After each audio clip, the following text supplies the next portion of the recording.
ikaw ang unang naiisip. Parang araw na nagbibigay ng ngiti sa aking dibdib.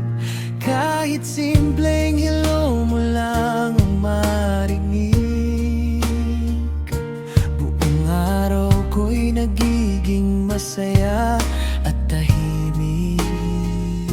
Hindi ko man laging masabi ang nararamdaman.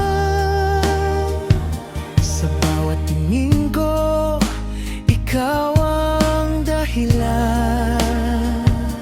Unti-unti mong nabihag ang puso kong ito, at ngayon ikaw na ang mundo ko.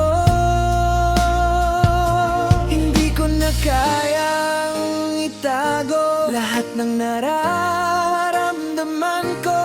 Every moment, every smile, ikaw ang dahilan kung bakit ako masaya. Ikaw pala